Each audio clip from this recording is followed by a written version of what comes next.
৩২ বছরে বিদেশ থেকে দেশে এসেছে কফিনবন্দি হয়ে ৫৬,০০০ প্রবাসী। মাথায় টুপি আর হাতে কাগজ, যে কাগজে লেখা জীবনের শেষ সনদ। তিনি মালয়েশিয়া প্রবাসী আব্দুস সাত্তারের ছোট ভাই। ২২ বছর আগে বড় ভাই গিয়েছিলেন প্রবাসে। সেদিন হযরত শাহজালাল আন্তর্জাতিক বিমানবন্দরে বড় ভাইকে বিদায় জানিয়েছিলেন হাসি মুখে। কিন্তু সেই ভাইয়ের হাসি মুখটা আর দেখা হবে না কোনোদিন।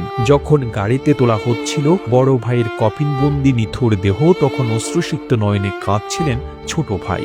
এভাবে প্রতিনিয়ত হযরত শাহজালাল আন্তর্জাতিক বিমানবন্দরের ৮ নম্বর গেট দিয়ে আসছে ২৫ থেকে ৩০টি করে প্রবাসীদের নিথর দেহ।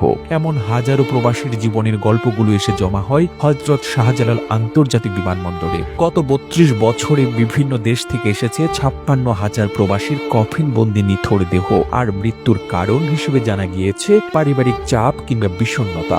একজন প্রবাসী যখন বিদেশে যান তখন পরিবারের সুখের কথা চিন্তা করে দিন রাত হাড় ভাঙা পরিশ্রম করে টাকা পাঠান পরিবারের কাছে, কিন্তু সেই পরিবারও একটা সময় মুখ ফিরিয়ে নেয়। এমন হাজারো চিত্র প্রবাসীদের শোকগাথা জীবনের সঙ্গে মিলিয়ে গিয়েছে।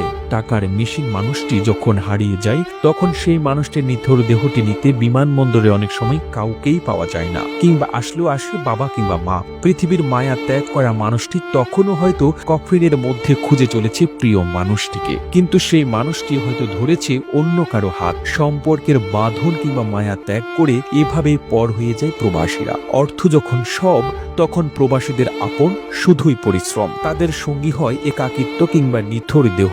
এভাবেই টাকার মেশিনগুলো হারিয়ে একসময় অচল হয়ে যায় যন্ত্রগুলো। প্রতিবেদনটি তৈরিতে তথ্য ও উপাত্তের সাহায্য নেওয়া হয়েছে শেখ জাহিদুজ্জামানের ফেসবুক পেজ থেকে। আর এতক্ষণ আপনারা সঙ্গে ছিলেন বিশ্ব বাংলার। সেই সঙ্গে আপনি বাংলাদেশের কোন জেলা থেকে এই ভিডিওটি দেখছেন আমাদের কমেন্ট করে জানান।